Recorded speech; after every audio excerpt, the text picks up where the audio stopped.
this video, we will be reviewing the methods of truss analysis, which are the method of joints and the method of sections. Now, for the method of joints, this is our consideration. We can apply two equilibrium equations, which are the summation of forces horizontal and the summation of forces vertical. We can apply the two. However, for the method of sections, we will be adding one more equilibrium equation, and that's the summation of moments.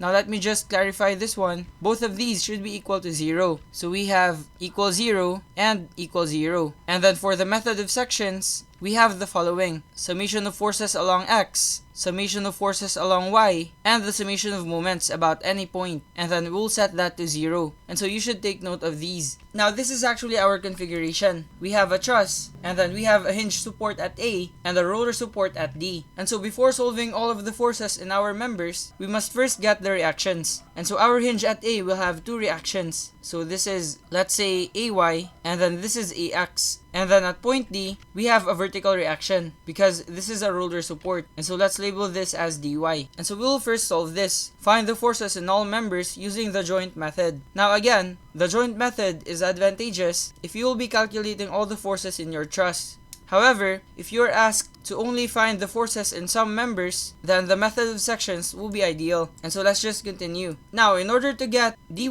we can actually sum up moments about A. And so we have summation of moments about A equal to 0. That will be 60 times 22.5 for this one, and then plus 36 times the moment arm, which is this distance, which is essentially 22.5 plus 7.5, and so that would be 30, and then plus 36, and then times 15 plus 15, and then plus 30, that would give us 60. Or let me just write this down.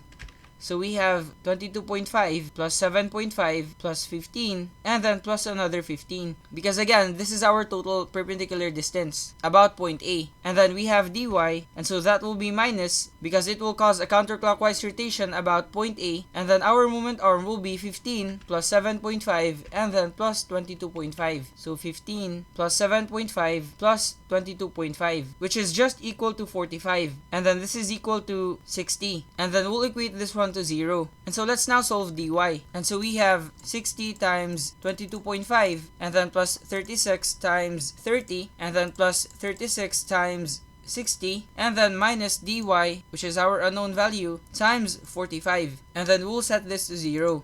Press shift solve, you can get dy, which is actually 102 kN. I mean kips. So we have dy equals 102 kips. Now kips just means kilopounds, which is just essentially the kN equivalent of newtons. However, this corresponds to lb, or pounds, since this is equal to 1,000 pounds. And so this is our dy, 102 pounds. And then, by the way, if you encounter this sign, it means feet. And then if you'll encounter two of these, let's say 15 and then two apostrophes, or whatever you call this, that will be inches. You have to remember this one. And so now, to get AY, we will just simply sum up vertical forces. And so we have summation of Fy equal to 0. We have AY, and then minus 60, because this is acting downward, and then minus 36, and then minus another 36. So minus 36, and then plus dy, which is 102. Again, this is our dy, and then we'll set this one to 0. And so our AY will be 60 plus 36 times 2, and then minus 102. And so we have 30. So AY is equal to 30. And so let me just write that here. And then let's just move this one. Now, we will try to solve the forces in our truss, starting from A. And so first, we need to write the ratios of our triangles. Now let's first consider the slope of this triangle. Now this will be easy because we actually have our distances. Now, considering this triangle will be difficult because we don't know this distance. We need to first solve that one. And so we can actually extend this line. So let's extend this here, and then we'll draw a vertical line here. And so notice that we have similar triangles. The first is the smaller triangle, and then this large triangle. And so using our ratio and proportion, we can actually get this distance. However, that won't be necessary because the slope of the smaller triangle is just equal to the slope of the larger triangle, because this is just the same line. And so we will just actually erase this one, and then let's consider this triangle. And so we have a horizontal distance of 22.5 plus 7.5 and then plus 15, which would give us 45. And so this is 45. And then our vertical distance is this distance, which is 20 feet. and so we have 20 here. Now notice that we can actually reduce this one. Now dividing both of these numbers by 5, 20 will become 4, and then 45 will become 9. And so we actually have this ratio. However, you may opt for the distances, or you can just use the angle. Now, for our first joint, I will just show you the two. Now, since we have reduced this one, let's just use 9 and 4. And so to resolve AE into components, we will take the hypotenuse of this triangle, which is square root of 9 squared and then plus 4 squared. So that will be square root of 97. So this is square root of 97. However, if we want the angle, that will be the arctangent of 4 over 9. Because again, this is our theta. And then this is opposite and this is adjacent. And so that will give us 23.96. So this is 23.96 degrees. And then by the way, our AX will just be 0 because if we sum up forces along X, we don't have any horizontal load. And so our AX will automatically become 0. And so now, let's try to isolate joint A. Now if we will redraw that one, this is our point A. And then we have a straight horizontal line and then an inclined line. Now this is AE and this is AB. Now in solving the forces in trusses, it's important to just assume all forces as tension forces so that our arrows will just act away from the body. However, you have to take into account the signs. If your answer will be negative, then you will use that value in your succeeding calculations. And then, just don't change the arrows. Always make arrows act away from your point. This is to avoid human errors in calculations. Now again, this is 9 and this is 4. And then this is square root of 97. And then our angle is 23.96. And then be careful with this one. When you isolate a joint, always consider the support reactions and the external forces. Now since our A has 30 kips, we will actually add this one. And so for joint A, we have 30 kips acting upward. Again, this is joint A. Now,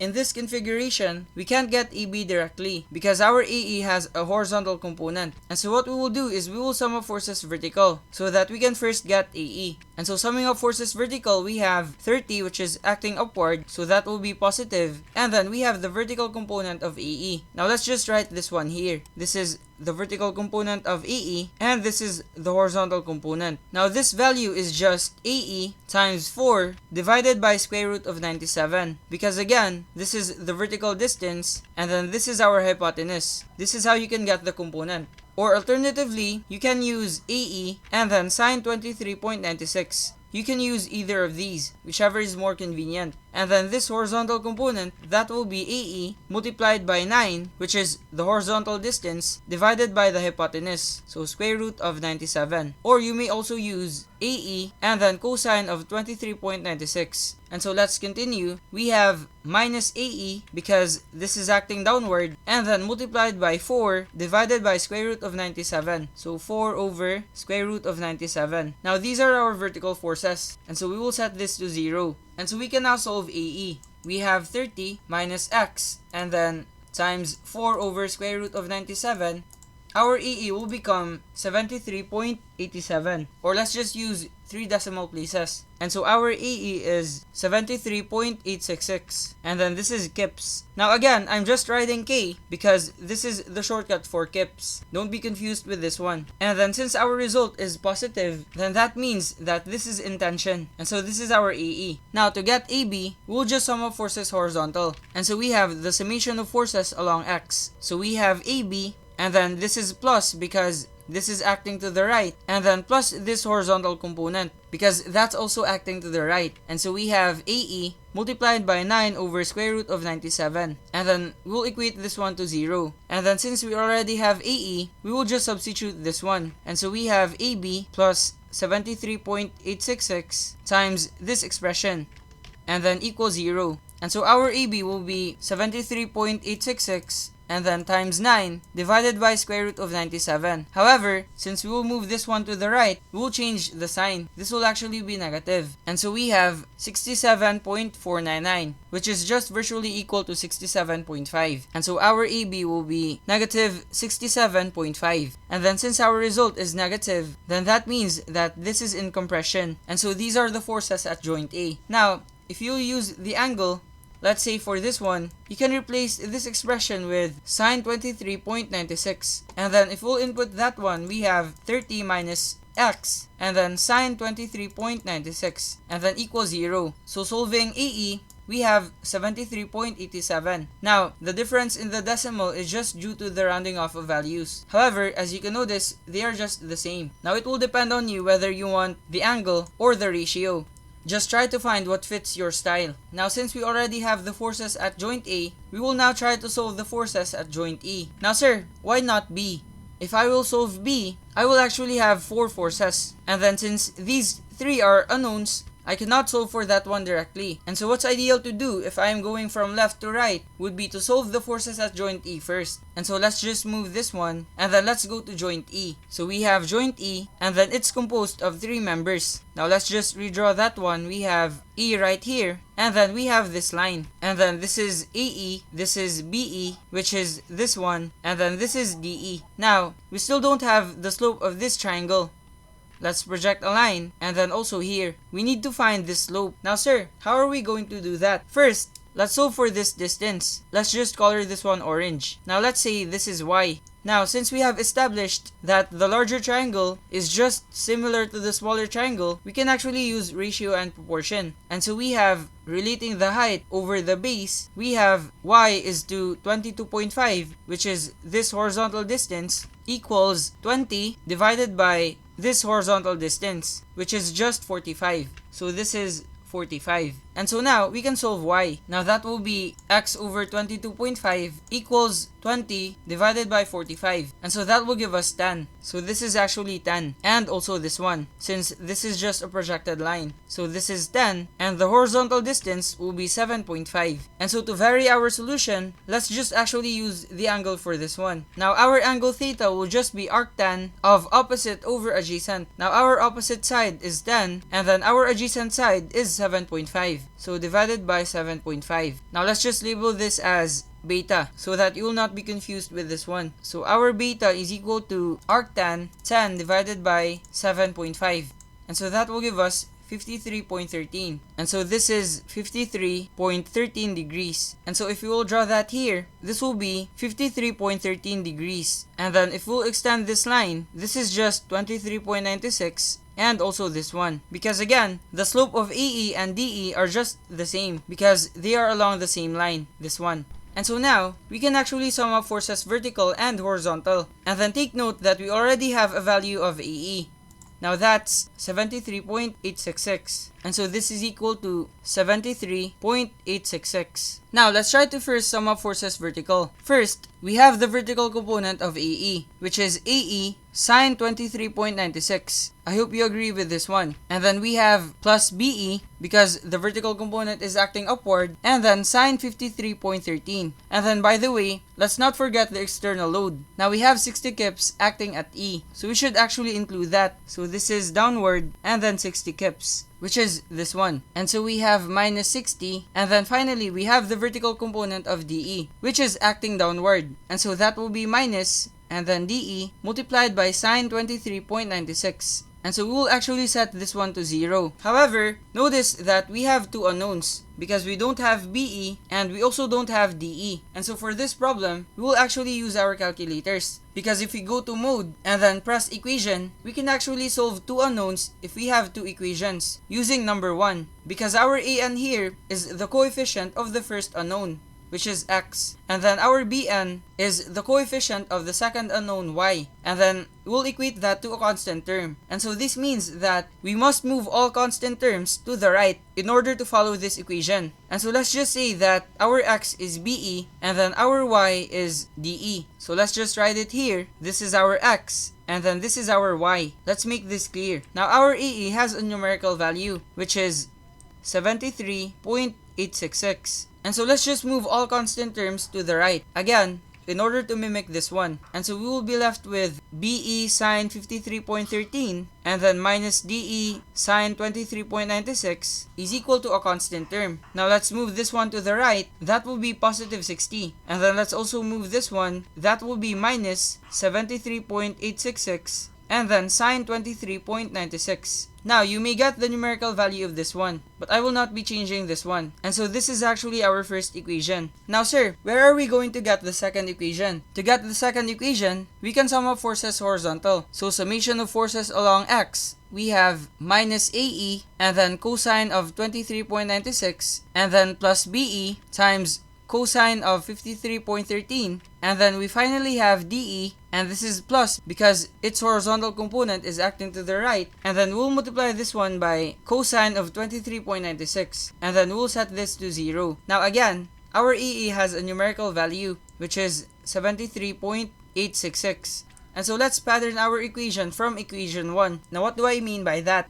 Our first term should contain BE, and then our second term should contain DE, and then our constant terms will be moved to the right side of the equation. And so we have BE cosine 53.13, and then plus DE cosine 23.96, and then this is equal to, moving this one to the right, the negative sign will be positive. And so we have 73.866, and then cosine of 23.96. And so this is our second equation. And so just to review, we will first go to mode, and then equation, which is 5, and then we'll go to 1, which will solve two unknowns if you have two equations. And so press 1, we will now input this one.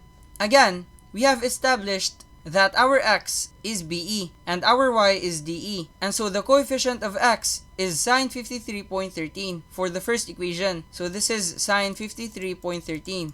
And then our y is DE. And then the coefficient of DE in our first equation will be minus sine 23.96. So minus sine 23.96. Press equals. And then our C will be 60 minus 73.866 sine 23.96. So 60 minus 73.866 sine 23.96. And so this is our first equation. And then for the second one, we will now consider this one. And so the coefficient of x, or BE, is cosine 53.13. So this is cos 53.13. Press equals. And then the coefficient of DE is cosine 23.96. So cos 23.96. And then we finally have the constant term, which is 73.866, and then cosine of 23.96. Press equals. We now have the following coefficients. And so press equals, we will actually get our x. And so since our x corresponds to BE, the force in BE will be 56.25. And so BE will be 56.25, and then kips. And then this is in tension because our result is positive. And then press equals again, we can now get our y. So that's 36.93, and then it's also in tension because our result is positive, and so DE is 36.93, and then this is in tension. And so these are the forces at our joint E. And so let's just move this one. Now just to review, we are done with this joint and also this joint, and so we already have the forces of AB, AE, DE, and BE, and so we are now left with these. Now, to make our solutions shorter, for these parts, we will actually consider from right to left. Now, you can still consider from left to right. However, notice that at joint C, we only have two unknowns. And so we can directly solve CD and also BC. And so let's try to do that. So considering joint C, we just actually have this one. We have a horizontal line, and then this is BC, and then this is our point C. And then again, do not forget the external force. So we have 36 kips, and then we have this diagonal member, and then this is CD. Now, this is another triangle, and so we will actually solve the slope. And so let's draw this one. The horizontal side is actually 15, and then our vertical side is 20. And so notice that if we divide both values by 5, then this will become 3, and this will become 4. Now, it's pretty common in our trigonometry to have a 3, 4, 5 triangle. Now, if our legs are 3 and 4, then the hypotenuse must be 5. However, if you have trust issues and then you want to verify it, just use your calculator. Now, if you input square root of 3 squared plus 4 squared, that will just give you 5. And so let's just use the distances for this one instead of the angle. And so this is 3, and this is 4, and this is 5. And so notice that we can sum up forces vertical in order to get CD. So we have summation of forces Fy, and then equal to 0. We have minus 36, and then minus CD multiplied by the ratio of the vertical component. Now that will be 4 over 5. So 4 divided by 5. And then this is equal to 0. And so solving CD, we have minus 36 minus x and then times 4 over 5 equals 0, we have negative 45. So our CD will be minus 45. And then this is in compression because our result is negative. And then to get BC, we will just sum up forces horizontal. So we have summation of forces along X. That will be minus CD times 3 over 5 and then minus BC because this is acting to the left. And so equate these to 0, we can solve BC. Now again, just to reinforce the concept, this is what I meant earlier. We know that upon solving CD, that the internal force is actually negative 45. However, in my solution for this one, I am still considering the direction in tension. However, I will be substituting minus 45 in my calculation later. Because in actuality, if you found out that this is minus 45, then that means that CD is in compression. And so instead of this arrow, the real direction would actually be here, toward the body. Because again, compression is toward the body and then tension is away from the body. However, in our analysis, let's just not change the arrows, but let's just change the signs. Now I hope the reason is clear. Now we have CD. And so this will be minus and then negative 45 multiplied by 3 over 5. And then minus BC, this is equal to 0. And so our BC will be 45 times 3 over 5. That will give us 27. And then this is in tension because we have a positive result. So BC is equal to 27 kips. And then this is tension. And so these are our forces for joint C. So again, we already have BC and also CD. And so now, let's just actually solve BD. And then let's first define our triangle. Notice that the horizontal distance is 15 and the vertical distance is 20. And so we will still actually follow this triangle. And so this is 3 and this is 4 and our hypotenuse will be 5. Now you have two options. You can either choose joint D or joint B. However, the more ideal one would be joint B. Now sir, why joint B? Joint D has only 3 members, right? And then joint B has 4 members. So why are you picking point B? Now I am picking point B because AB and BC are just actually horizontal members. And so the only vertical forces are the vertical component of BD and the vertical component of BE and then our external force, which is 36 kips. Now, for the purpose of discussion, I will just show you the two, but I will just start at point B. So I will consider joint B, and then I will draw these. So I have a straight line, and then this is AB, and then this is joint B, this is BC, and then I have BE, and then finally, I have BD. Again, from our ratios, this is actually 53.13 degrees, which is this one. And then this is our BD, which is a 3-4-5 triangle, considering this one. And so summing up forces vertical, I can solve BD. Again, the value of BE is 56.25. So this is 56.25. And so I have minus 56.25 and then sine 53.13. Because again, I am interested in the vertical component of this force. And then I also have minus BD multiplied by 4 divided by 5. And then let's not forget the external force at B, which is 36 kips. This is 36. And so I have minus 36. And then this is equal to 0.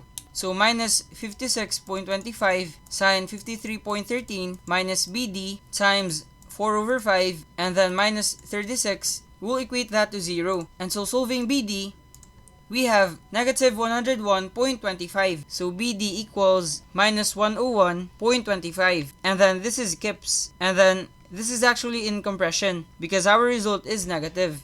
Now what if you consider joint D? Let's just actually trace this one. If you will consider point D, again this is 23.96. And then this is a 3-4-5 triangle, as well as this one. And so if I will consider point D, I can sum up horizontal forces. And so let's just draw this one in tension, and also this one, as well as CD. CD is actually minus 45. So this is minus 45. And then our DE is 36.93.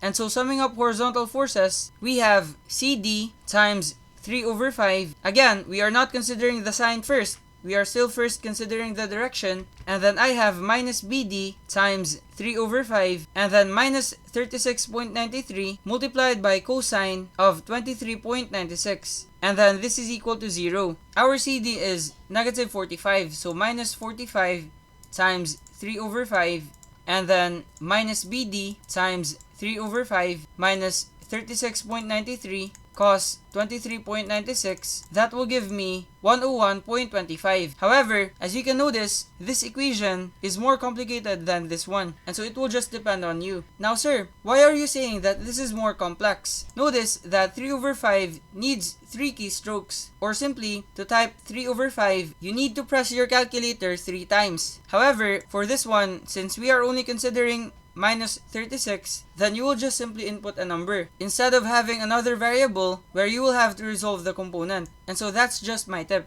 However, nonetheless, our BD will still be minus 101.25, which is just the same with this. Now what if, in your exam, you're only asked the following members?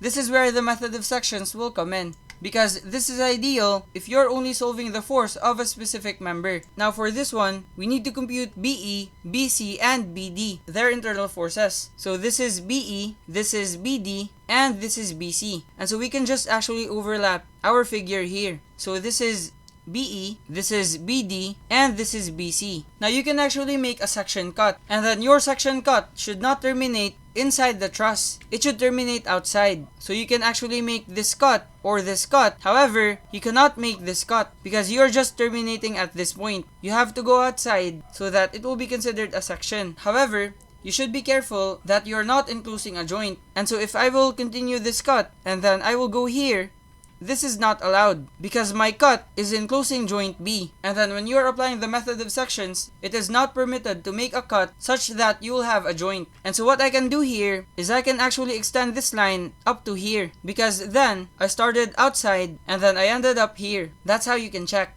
Now sir, what can you solve using this cut? Remember that if you make a cut, your internal forces will actually come out. So considering this cut, we will have the internal force of CD, BD, BE, and AB. Now notice that if I will take moments about B, then I will be removing all the other forces, because AB, BE, and BD all act from or toward point B, or simply, their line of action passes point B, and so they will not be included. Now let's just try to solve this as a challenge, and so I will just actually add that one. So let me add CD, and then since we already made this cut, let's just actually solve CD. Now, when you are making a cut, you can actually consider the section to the right or the section to the left.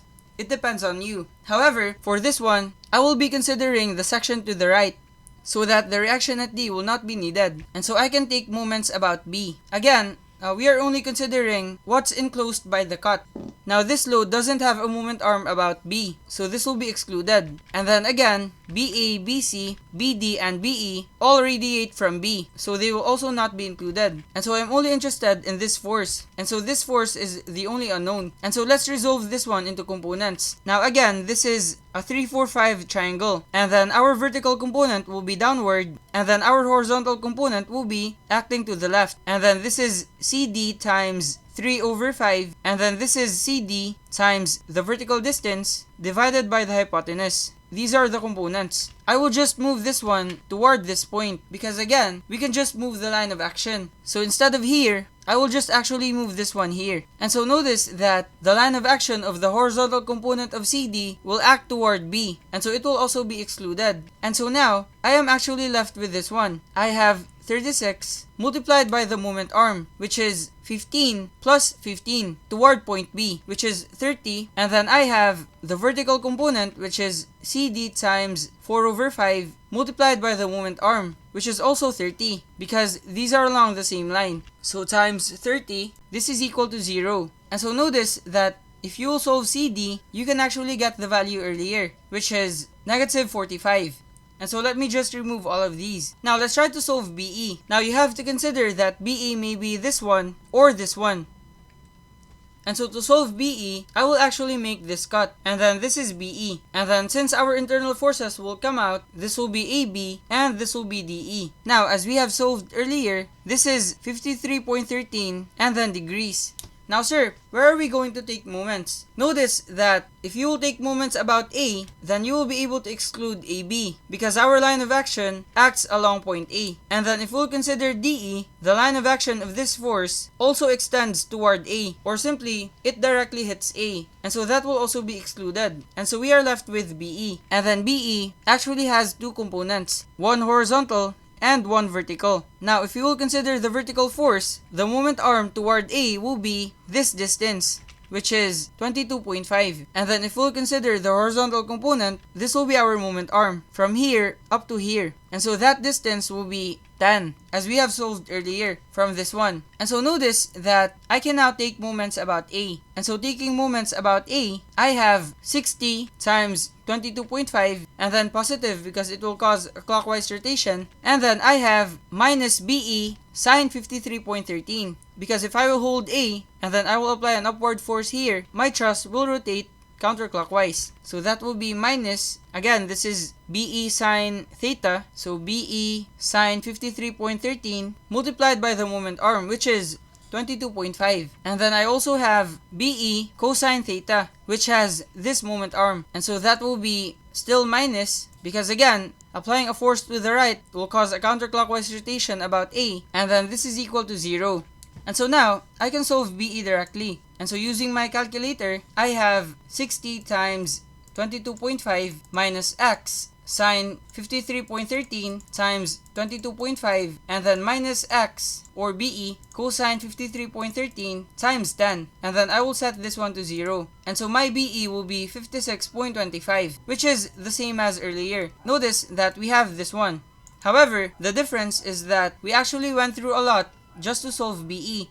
And then we even used 2 equations just to solve BE. However, if you know how to apply the method of sections, and then if you're able to identify where to cut, then you can actually optimize your solution, because this is just a very short equation compared to what we did earlier. And then notice that if you'll do this one, you will actually need the value of AE first. And so clearly, this is better than this one. And so I hope you are able to appreciate the method of sections. And so our BE will be 56.25. Now what if, sir, I want BC? Where am I going to cut? Again, I will just remove this one. If you want BC, you can actually make this cut. Now let's show our internal forces. This is BC, this is BD, and this is AD. Now when I was still a student, my technique is to find common letters. Now notice that we have BC, BD, and AD. And then notice that we have D here and also here. Now what would that mean? It means that you can actually take moments about D to get the other force that doesn't have D in it. Now since BC doesn't contain D, we can actually solve this one. And so I'll just move this one. We can take moments about D. And so I have minus BC, because again, if you're holding this point and then you're applying a force to the left, your body will rotate counterclockwise. So minus BC times the moment arm, which is 20, and then plus 36, which is this external force, multiplied by the moment arm, which is 15. So times 15, I can solve BC. So that will be minus x times 20 plus 36 times 15. That will be equal to 0. And so my BC will be 27. So this is 27 and then tension. Now notice that this is still the same as earlier. Let's try to check. Our BC was 27K. However, in this one, to solve BC, we needed to solve CD first. But in this solution, we actually didn't need any other force. Just this one. And then, sir, how about BD, sir? Where am I going to take moments? Notice that if you'll extend the line of action of BC, it will actually pass through A. And then if you'll extend the line of action of AD, then it will also pass point A. And so that means that taking moments about A will remove the 2 forces. Now let me just remove this one. And then we'll actually remove BC and AD by taking moments about A.